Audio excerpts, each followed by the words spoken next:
what is the cell, what is the cell theory, and on the basis of nucleus how many types of cell.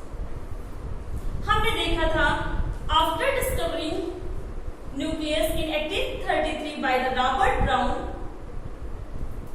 that cell is two types. Cells आपकी कितनी type की होती है? दो type की होती है। एक ऐसी सेल जिसमें प्रिमिटिव टाइप का न्यूक्लियस होता है उसको हमने प्रोकैरियोटिक सेल कहा था, और प्रोकैरियोटिक सेल्स वाले ऑर्गेनिज्म को हम क्या कहते हैं? प्रोकैरियोट्स कहते हैं। फिर हमने देखा था आपका ट्रू न्यूक्लियस था, उसको कंटेन करने वाली सेल्स को हमने क्या कहा था?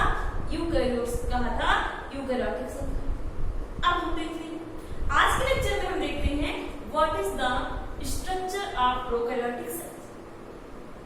आपका लेक्चर टोटली ओरिएंटेड होगा एनसीईआरटी सिलेबस पे। जहां कहीं भी जरूरत होगी हम थोड़ा सा आउट ऑफ एनसीईआरटी जाएंगे, तो आप लोग इसके लिए अपने एनसीईआरटी टॉपिक पे फोकस होइएगा। अब हम देखते हैं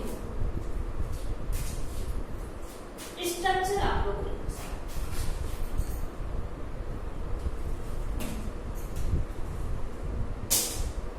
structure of prokaryotics.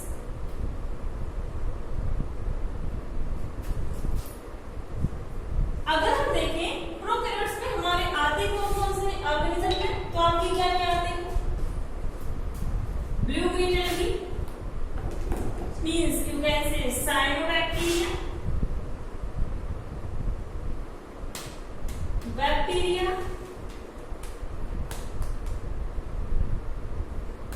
Mycoplasma that is also known as PPLO, pleuropneumonia like organism. हम जब प्रोकैरियोटिक सेल की स्ट्रक्चर को डिस्कस कर रहे हैं यहाँ पे, तो यहाँ पे हम ले रहे हैं आपके एक टिपिकल बैक्टीरियल सेल और उसको डिस्क्राइब करेंगे। जब हम देखना शुरू करते हैं एक प्रोकैरियोटिक सेल्स को ऑब्जर्व करना स्टार्ट करते हैं, तो हमें कैसे स्ट्रक्चर दिखाई देते हैं। हम देखते हैं सबसे पहले एक प्रोकैरियोटिक सेल्स के आउटर पार्ट में एक लेयर लाइक स्ट्रक्चर होती है जो काफी स्टिकी लेयर होती है।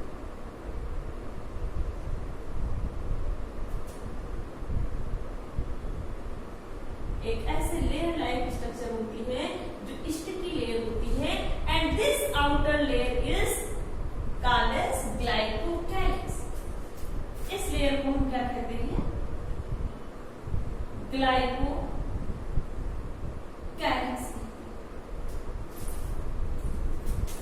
जो ये ग्लाइकोकैलिक्स की लेयर होती है, बैक्टीरिया की जो सबसे आउटर मेम्ब्रेन होती है, सबसे आउटर कवरिंग होती है, वो आपकी क्या है? ग्लाइकोकैलिक्स। अगर हम बात करें बैक्टीरियल ग्लाइकोकैलिक्स की, तो जो बैक्टीरियल ग्लाइकोकैलिक्स होता है ये किससे बना होता है? पॉलीसैकेराइड से बना होता है, मीन शुगर के पॉलीमर से बना होता है। कुछ बैक्टीरिया ऐसे होते हैं, कुछ आपके बैक्टीरिया ऐसे होते हैं जिसमें जो ये ग्लाइकोकैलिक्स की लेयर है ये आपकी क्या होती है? काफी थिन होती है। और अगर ग्लाइकोकैलिक्स की लेयर थिन है, अगर ग्लाइकोकैलिक्स की लेयर थिन है तो ये बहुत ही स्लाइम होगी। अगर थिन होगी तो उसको हम क्या कहेंगे? स्लाइम लेयर कहेंगे। अगर ये हमारी लेयर क्या होगी? थिक होगी, तो ये कैप्सूल लाइक स्ट्रक्चर का फॉर्मेशन कर लेती है, उसको हम क्या बोलते हैं? कैप्सूल बोलते हैं। अब हम क्या देखते हैं? ये ग्लाइकोकैलिक्स का काम क्या होता है? प्रोकैरियोटिक सेल में इस ग्लाइकोकैलिक्स लेयर का काम क्या क्या होता है?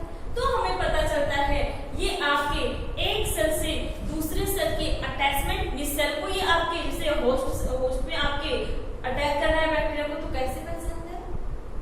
कैसे अटैच होता है? तो इस सेल को आइडेंटिफाई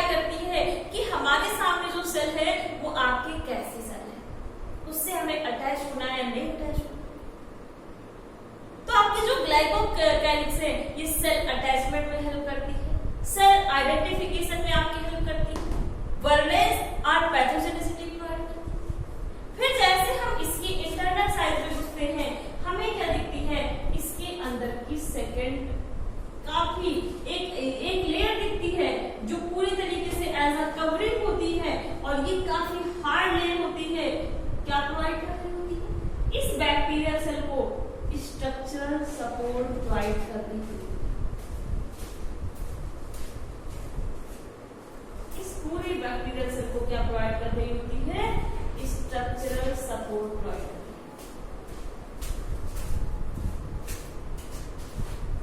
और इस आपके हार्ड थिक लेयर को हम क्या कहते हैं? इस हार्ड और थिक लेयर को हम कहते हैं सेल वॉल। क्या बोलते हैं? Cell wall. जो बैक्टीरिया की सेल वॉल होती है ये बनी होती है आपके पेप्टाइडोग्लाइकन से। किससे बनी होती है? पेप्टाइडोग्लाइकन से। Bacterial cell wall is made up of peptidoglycan.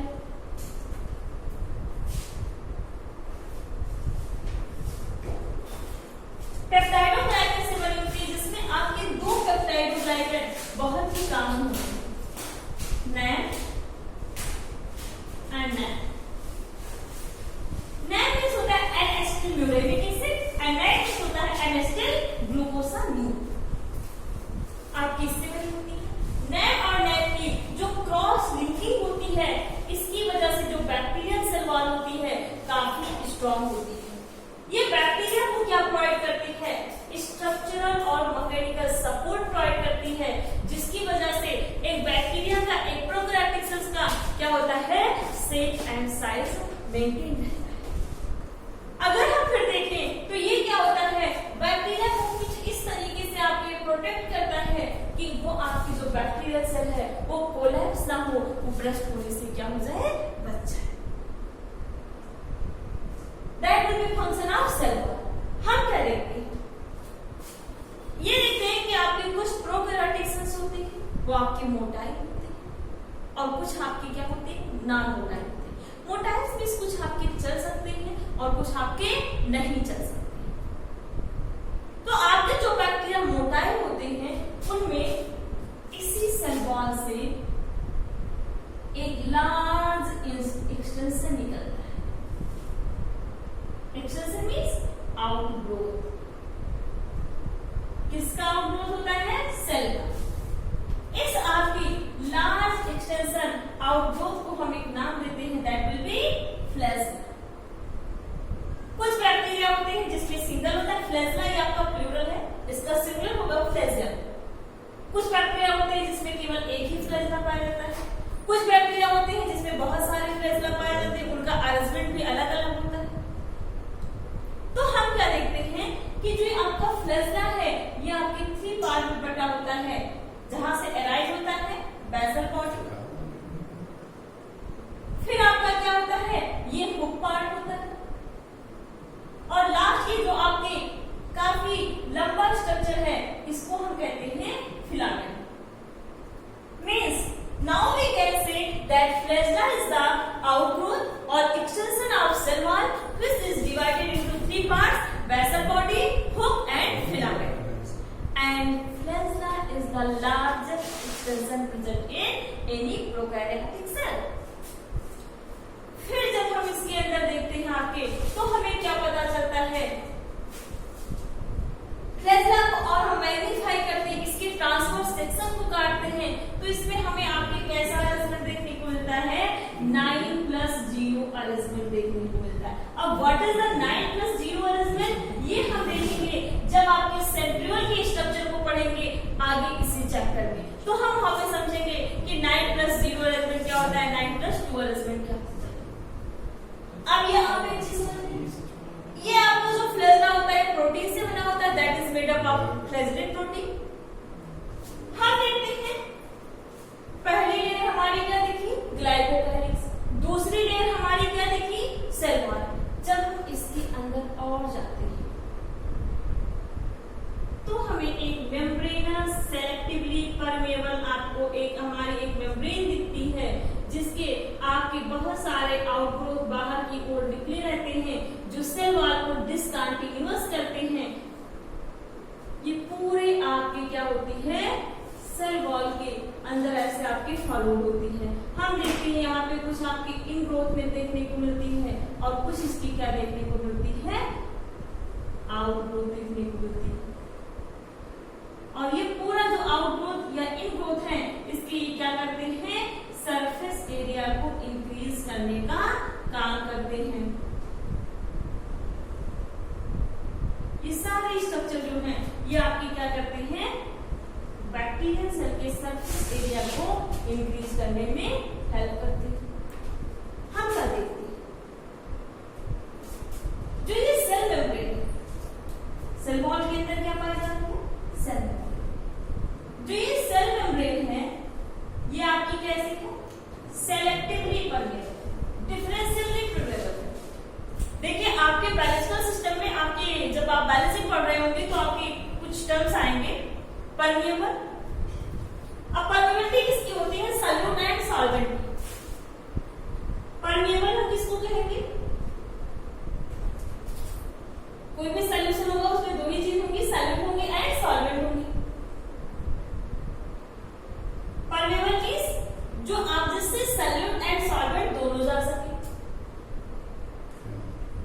ठीक है। इम्परमेबल मींस जिससे कोई ना जा सके। सेमी परमेबल मींस जिससे आपके केवल सॉल्वेंट जा सके, सॉल्यूट ना जा सके। लेकिन सेलेक्टिवली परमेबल मींस होता है आपके जिसकी जरूरत हो वो जाए, जिसकी जरूरत हो अंदर ना जा पाए। तो जो आपकी प्लाज्मा मेम्ब्रेन होती है, जो सेल मेम्ब्रेन होती है, ये आपकी कैसे होती है, डिफरेंशियली परमेबल और क्या होती है, सेलेक्टिव परमेबल। अब हम क्या देखते हैं, इस सेल मेम्ब्रेन की जो आउटग्रोथ है इसमें आपके जो कैसे आउटग्रोथ है, इसमें हमें दो टाइप के आउटग्रोथ देखने को मिलते हैं। एक आउटग्रोथ हमें देखने को मिलता है जो सॉलिड होता है, और दूसरा आउटग्रोथ हमें वो देखने को मिलता है जो हॉलो होता है। जो हमारा ये सॉलिड आउटग्रोथ है इसको हम बोलते हैं फिम्ब्री, ब्रिस्टल लाइक स्ट्रक्चर होता है। और जो हमारा ये क्या है, हॉलो स्ट्रक्चर है, हॉलो आउटग्रोथ है, इसको हम क्या बोलते हैं, पिली कहते हैं। It is the extension of cell membrane. जो फिम्ब्री और पिली होते हैं ये बैक्टीरिया के लोकोमोशन में हेल्प नहीं करते हैं, मोटाइल नहीं बनाते उसे, बल्कि ये क्या करते हैं, सेल टू सेल अटैचमेंट में मदद करते हैं। पिली जो है ये क्या करता है, special type of protein, फिलिन protein से बना होता है, और इसका काम क्या होता है, डीएनए को ट्रांसफर करना। ड्यूरिंग द कॉन्जुगेशन ये क्या करता है, आपके डीएनए का ट्रांसफर करता है। अब हम क्या देखते हैं, इस सेल मेम्ब्रेन को काफी अच्छे से एनालाइज करने पर हमें एक बेसिकल लाइक, जब भी हम बायोलॉजिकल सिस्टम में आपके बेसिकल टर्म यूज करेंगे मींस आपका स्फेरिकल, जब हम आपके ट्यूब्यूल्स टर्म यूज करेंगे आपके किस स्ट्रक्चर के लिए यूज करते हैं, जब हम लैमली टर्म यूज करते हैं तो आपका कुछ ऐसा स्ट्रक्चर सामने होता है। इस चीज को ध्यान रखिए। कौन कौन से स्ट्रक्चर होते हैं आपके, वेसिकल टाइप के, ट्यूब्यूल्स टाइप के और लैमली टाइप के। जब हम सेल मेम्ब्रेन को बहुत अच्छे से एनालाइज करते हैं तो हम देखते हैं इनसाइड की तरफ आपकी इनफोल्डिंग होती है इसी प्लाज्मा मेम्ब्रेन की, और इस स्ट्रक्चर को हम क्या बोलते हैं, मीजोसोम बोलते हैं। मीजोसोम में भी vesicle type means spherical structures, में भी ट्यूब्यूल्स टाइप मींस आपके rod shaped structure, means lamellae shaped this like structure. Mesosome आपकी इन तीनों में से किसी भी स्ट्रक्चर के फॉर्म में पाया जा सकता है। मीजोसोम आपका क्या है, बैक्टीरियल सेल के सेल मेम्ब्रेन की इनफोल्डिंग्स होती है। अब हम यहाँ पे देखिए मीजोसोम की डिस्कवरी फिट्ज़जेम्स सैंडिस ने कब की थी, 1960 में। मीजोसोम आपकी क्या काम करता है, मीजोसोम कैरी करता है बैक्टीरियल सेल के अंदर कई सारे रेस्पिरेटरी एंजाइम्स। अगर ये कई सारे रेस्पिरेटरी चेन के एंजाइम को कंटेन करता है तो आपके मीजोसोम का फंक्शन क्या होगा, हेल्पिंग द रेस्पिरेशन। इसके पास बहुत सारे एंजाइम्स हैं जिसकी वजह से क्या करता है, सेल डिवीजन में आपकी मदद डीएनए का रेप्लिकेशन करता है।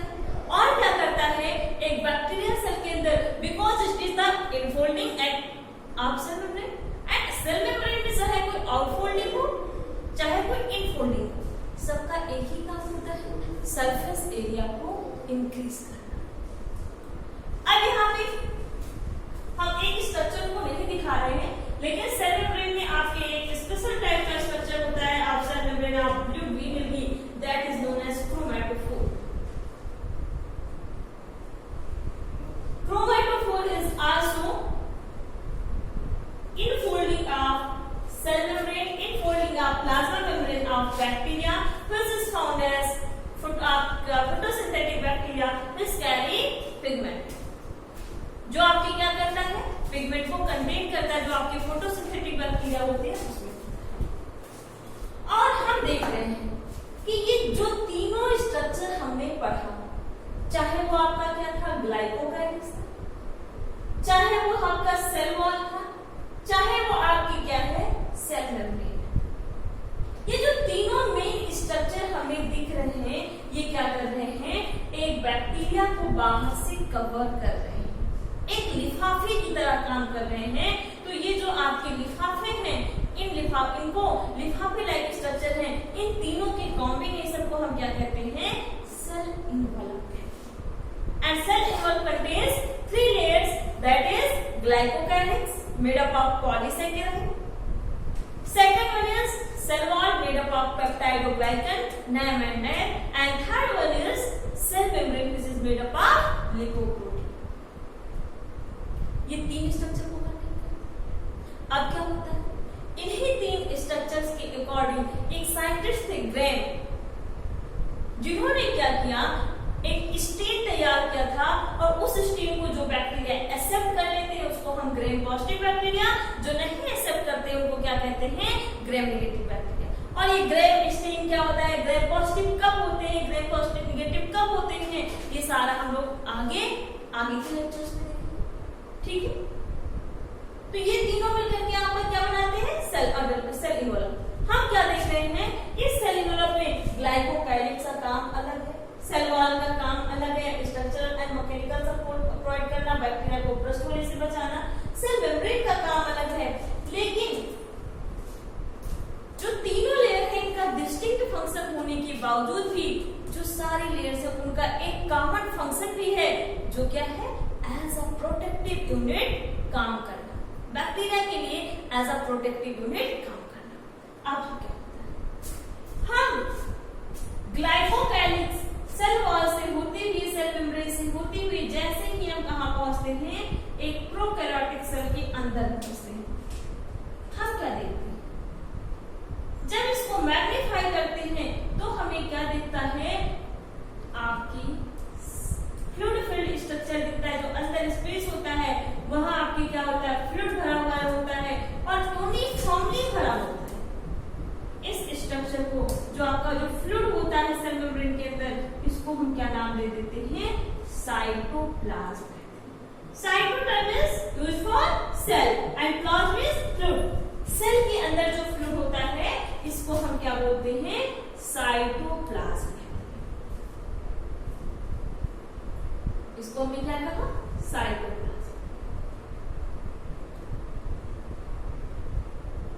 इस साइटोप्लाज्म, ये साइटोप्लाज्म आपका हमें दिखता कैसे, काफी ग्रेनुलर दिखता है, जिसमें आपके रिजर्व मटेरियल मिलते हैं। फिर क्या होता है, लेकिन हमें इसमें कोई स्केलेटल लाइक स्ट्रक्चर नहीं दिखता है, कोई network like, skeletal like means कोई नेटवर्क लाइक स्ट्रक्चर नहीं दिखता है। इसलिए हम क्या कहते हैं, यह आपका केवल कैसा साइटोप्लाज्म, ग्रेनुलर है। और हम नेटवर्क लाइक स्ट्रक्चर आपके जो यूकैरियोटिक सेल्स होती है उसमें दिखता है और प्रोकैरियोटिक में नहीं दिखता है। उस नेटवर्क लाइक प्रोटीनियस स्ट्रक्चर को हम सेल के अंदर जो नाम देते हैं उसका नाम होता है साइटोस्केलेटन। तो जब वो नेटवर्क लाइक स्ट्रक्चर प्रोकैरियोटिक के साइटोप्लाज्म में नहीं प्रेजेंट होता है तो हम क्या कहते हैं, cytoskeleton is absent in the cytoplasm of prokaryotic cell. वो नेटवर्क लाइक स्ट्रक्चर करता क्या है, वो network like structure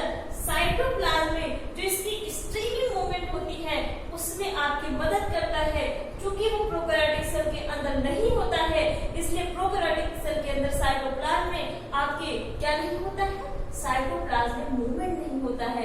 and the movement of cytoplasm in the prokaryotic cells और eukaryotic cells is known as cyclosis. And cyclosis is completely absent in the prokaryotic cells because the cytoplasm of prokaryotic cells have no cytoskeleton। जो आपके prokaryotic cell का cytoplasm होता है उसमें बिल्कुल भी आपके कोई साइटोस्केलेटन टाइप स्ट्रक्चर नहीं पाया जाता है, कोई प्रोटीन नेटवर्क नहीं पाया जाता है, इसलिए प्रोकैरियोटिक सेल के साइटोप्लाज्म में कोई मूवमेंट नहीं। अब हम क्या बताएं, इस साइटोप्लाज्म को जब मैग्नीफाई करते हैं, थोड़ा सा जूम आउट करते हैं, तो हमें क्या देखने को मिलता है? हमें देखने को मिलता है थोड़ा सा सेंट्रल रीजन में जाकर के एक आपका सिंगल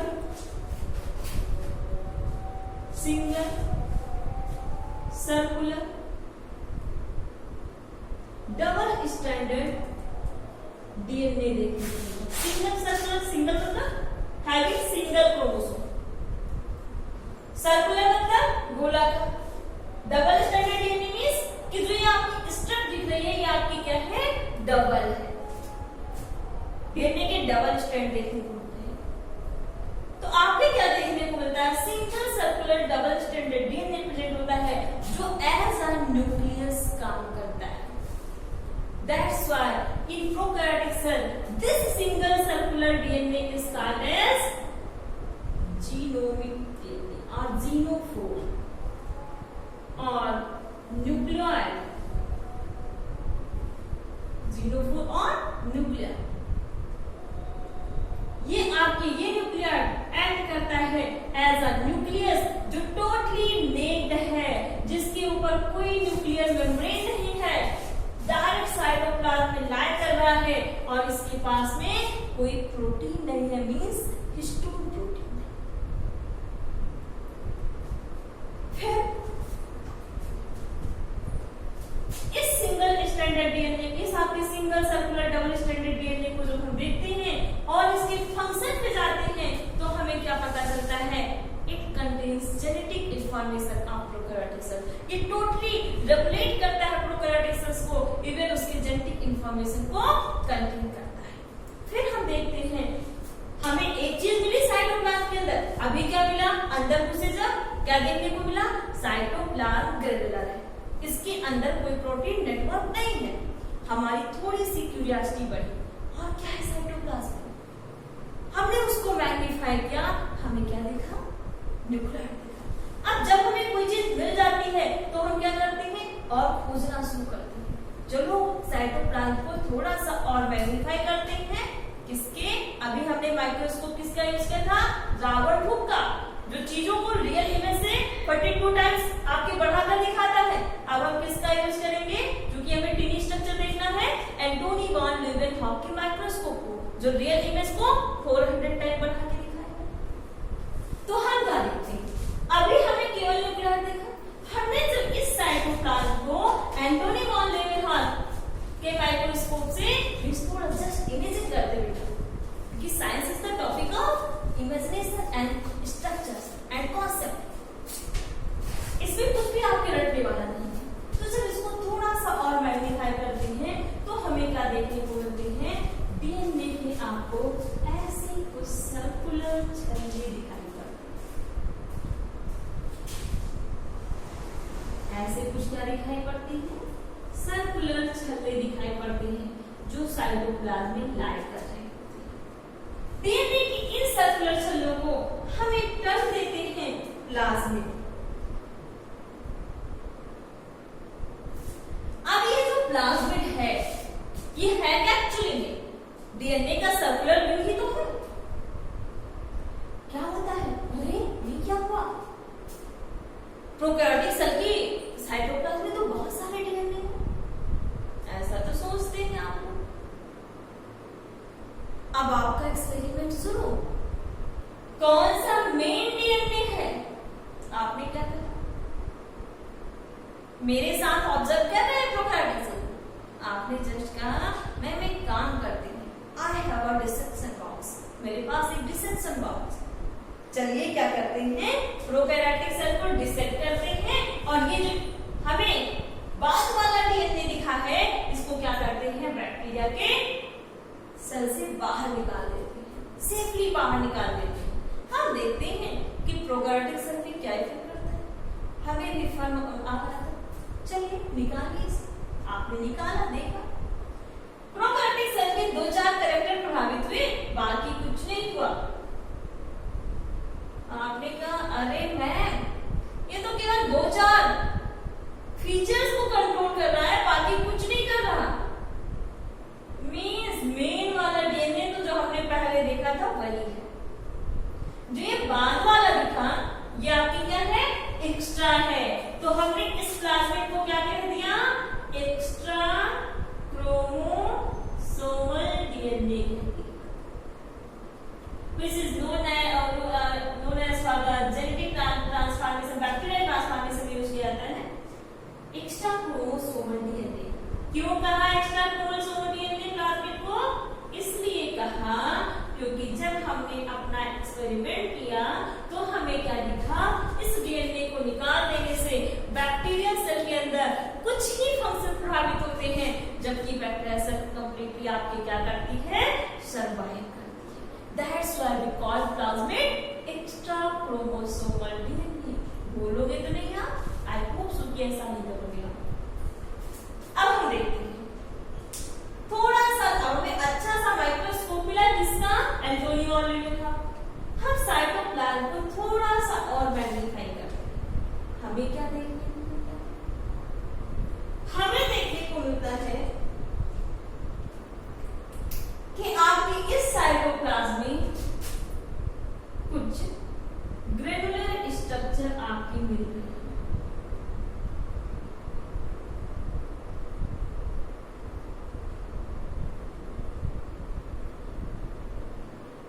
और ये जो ग्रेनुलर स्ट्रक्चर हैं,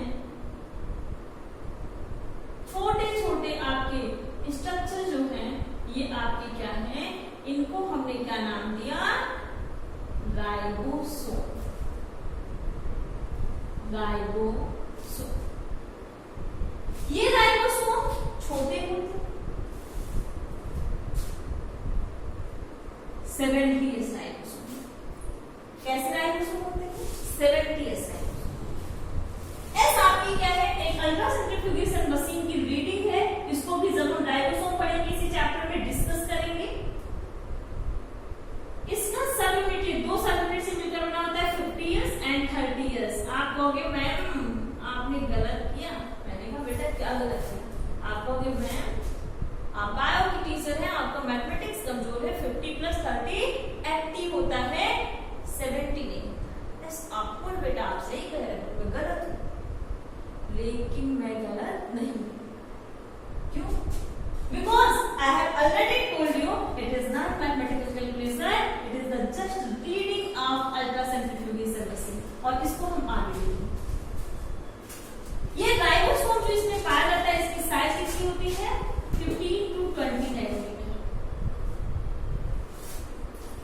फिर हम आगे करेंगे कि जो आपका ये मेन डीएनए था, इसने आपके अपनी इंफॉर्मेशन को, अपनी बात देखिए सेल बड़ी चुपके से काम करती है, ये कभी अपनी इंफॉर्मेशन को लीक नहीं करती। और इस वजह से ऐसे समझिए कि जब हम पहले रिचार्ज स्ट्रेस करके डालते थे तो क्या होता था, 10 रुपए का रिचार्ज खरीदते थे, उस पर कुछ कोड होते थे, कोड नंबर्स में होते थे, हम उसको डालते थे अपने फोन में और हमारे फोन में बैलेंस आ जाता था। अगर उसमें कोड ऐसा तो नहीं था कि 10 रुपए हमने खरीदे, 10 रुपए डालो आपका आ जाएगा, अगर ऐसा आता तो लोग रिचार्ज खरीदते नहीं, तो 50 डालते 50 रुपए फोन में आ जाता, ऐसा तो कुछ नहीं था। क्यों कोड बनाना पड़ा?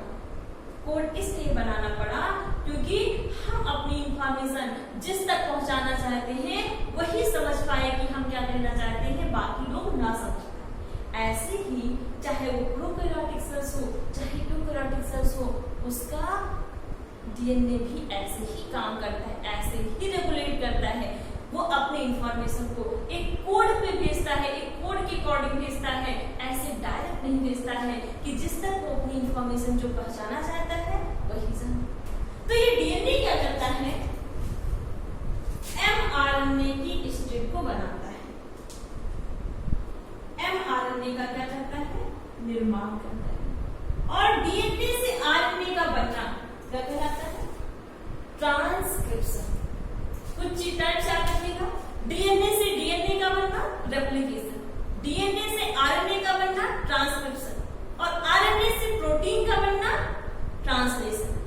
रेप्लिकेशन क्या है? डीएनए से डीएनए का बनना। ट्रांसक्रिप्शन क्या है? डीएनए से एमआरएनए का बनना। और ट्रांसलेशन क्या है? एमआरएनए से प्रोटीन का बनना। अब हम क्या देखते हैं? ये DNA by the process of transcription अपनी इंफॉर्मेशन को कोड करता है एमआरएनए को। जैसे स्टेप आता है, अब चूंकि क्या करना है? एमआरएनए क्या करवाएगा? प्रोटीन का फॉर्मेशन करवाएगा। कैसे करवाएगा? ये एमआरएनए इतना ज्यादा अट्रैक्टिव होता है कि इस साइटोप्लाज्म के जो आपके राइबोसोम होते हैं, जो मेनली किससे अटैच होते हैं? प्लाज्मा मेम्ब्रेन से। ये आकर के किससे अटैच हो जाते हैं? एमआरएनए की इस स्टेप पे आके अटैच हो जाते हैं। और ये अब स्ट्रक्चर कैसे बनाते हैं? ये स्ट्रक्चर बना लेते हैं किसके जैसे? मोतियों की माला की तरीके से। और इस स्ट्रक्चर को हम क्या कहते हैं? पॉलीराइबोसोम और पॉलीसोम कहते हैं। पॉलीराइबोसोम और पॉलीसोम। पॉली मीन्स कई, सोम मीन्स बॉडी, मीन्स कई सारी छोटी छोटी बॉडीज आती हैं आपके किस पे बैठ जाती हैं? एमआरएनए के। Means what is the polysome? Polysome is the combination of mRNA plus ribosome. And polysome is the structural and functional unit of the protein synthesis. ये आपका पॉलीसोम क्या करवाएगा? प्रोटीन का सिंथेसिस करवाएगा, उसके अकॉर्डिंग जो कोड एमआरएनए डीएनए से लेकर के आया है। अब आप मुझे बताइए, पॉलीसोम से प्रोटीन का बनना कौन सी प्रोसेस होगी? रेप्लिकेशन, ट्रांसक्रिप्शन और ट्रांसलेशन। गुड, ट्रांसलेशन आप लोग बहुत अच्छे से जानेंगे। क्या है? एमआरएनए ही तो है, एमआरएनए से ही तो प्रोटीन का बनना है और एमआरएनए से प्रोटीन का बनना क्या करवाएगा? ट्रांसलेशन करवाएगा। आपको पहले ही पता है डीएनए से डीएनए बनेगा रेप्लिकेशन, डीएनए से आरएनए बनेगा ट्रांसक्रिप्शन और एमआरएनए से अगर उस पे राइबोसोम प्रोटीन बनाएगा उस पे आकर के तो क्या कहलाएगी? ट्रांसलेशन। तो ये पॉलीसोम जो है, जो कॉम्बिनेशन है एमआरएनए और राइबोसोम का, ये काम क्या करता है? ये काम करता है by the process of translation protein का सिंथेसिस करना। अब हम क्या देखते हैं? इतने सारी चीजें हमें दिखी साइटोप्लाज्म में, तो हमारी क्यूरियोसिटी थोड़ी सी और बढ़ी। और देखते हैं इस साइटोप्लाज्म में है क्या क्या? हम क्या देखते हैं? हमें दिखते हैं इसमें हमें कुछ और छोटे छोटे स्टोरेज ग्रेन्यूल्स, ये जो रेड कलर के दिख रहे हैं,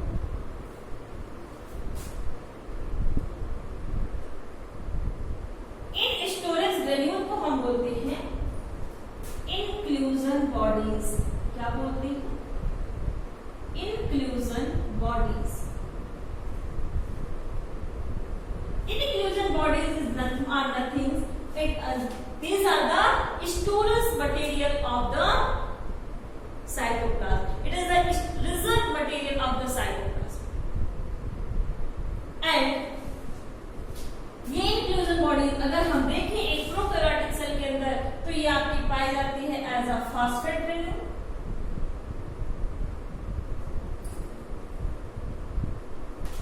as a phosphate granule, as a cyanophycin granule,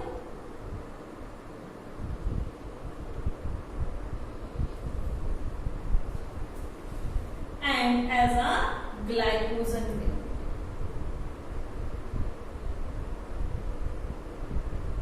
और इस तरीके से हमारा एक टिपिकल बैक्टीरियल सेल का स्ट्रक्चर कंप्लीट होता है।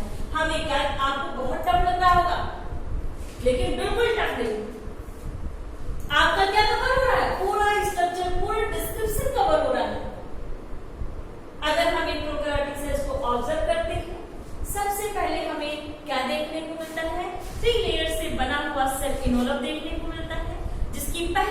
लेयर होती है ग्लाइकोकैलिक्स, जो बनी होती है किससे, आपके किससे बनी होती है, पॉलीसैकेराइड से बनी होती है। अगर वो आपकी थिन है तो वो आपकी क्या कहलाएगी, स्लाइम लेयर।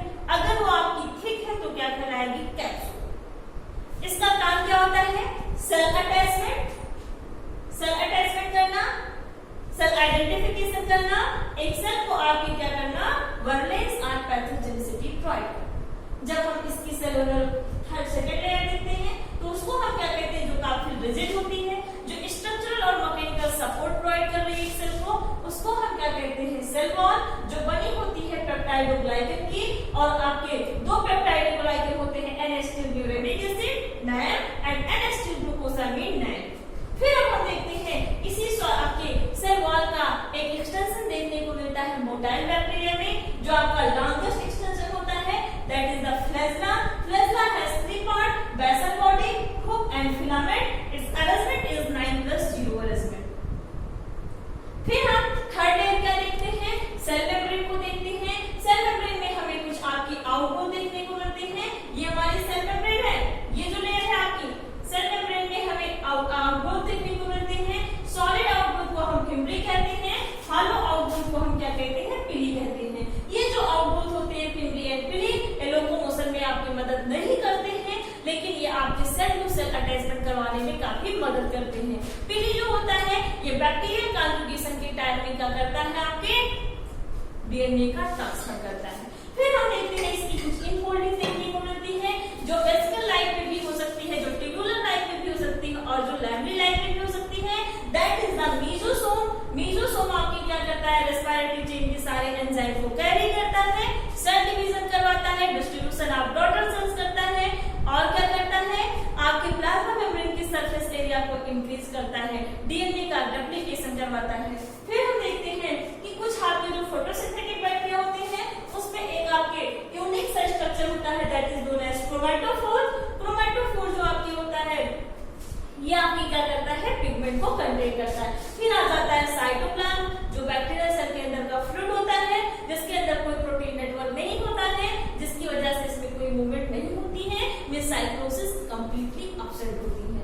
फिर हम देखते हैं इसके अंदर हमें एक सिंगल सर्कुलर डीएनए देखने को मिलता है, जिसको हम जीनोमिक डीएनए या न्यूक्लियोटाइड कहते हैं। फिर अब हम क्या देखते हैं कि इसमें आपके कुछ एक्स्ट्रा डीएनए के छल्ले देखने को मिलते हैं, जिनको हम क्या कहते हैं, प्लाज्मिड कहते हैं। ये प्लाज्मिड जो होता है ये आपके क्या करता है, केवल कुछ फिजिकल रेजिस्टिविटी को कंट्रोल करता है और ये आपके कुछ जीन को भी एनसीईआरटी से थोड़ा अच्छा वर्ड है, तो यहाँ पे नोट डाउन कर लेना कि ये प्लाज्मिड जो होता है 3 टाइप के जीन को कंटेन करता है। Nif gene for the nitrogen fixation, F gene for the fertility and IR gene for the resistance. For example you can say resistance to the antibiotic. अब हम क्या देखते हैं, हमें क्या देखने को मिलता है कि आपके डीएनए एमआरएनए को क्या करता है, प्रोड्यूस करता है। इस एमआरएनए पे राइबोसोम, जो आपको ये ग्रेनुलर लाइक स्ट्रक्चर है जो 70S टाइप का है, कई राइबोसोम आपके चिपक जाते हैं और स्ट्रक्चर बनाता है polysome. Polysome is the combination of mRNA and ribosome which help in the protein synthesis. Means after translating it protein synthesis is completed. अब हम फिर देखते हैं कि हमें कुछ स्टोरेज ग्रेन्यूल्स मिलते हैं, जो आपके क्या होते हैं, inclusion bodies, that is the phosphate groups, phosphate granule, cyanophycean granule and glycogen granule. तो इस तरीके से प्रोकार्योटिक सेल का हमारा पूरा लेक्चर कंप्लीट होता है, पूरा स्ट्रक्चर कंप्लीट होता है और आपके एनसीईआरटी का टॉपिक प्रोकार्योटिक सेल पूरा कंप्लीटली कंप्लीट होता है। अब हम लोग नेक्स्ट लेक्चर में देखेंगे what is the difference between prokaryotic cells and eukaryotic cell, what is the shape and size of the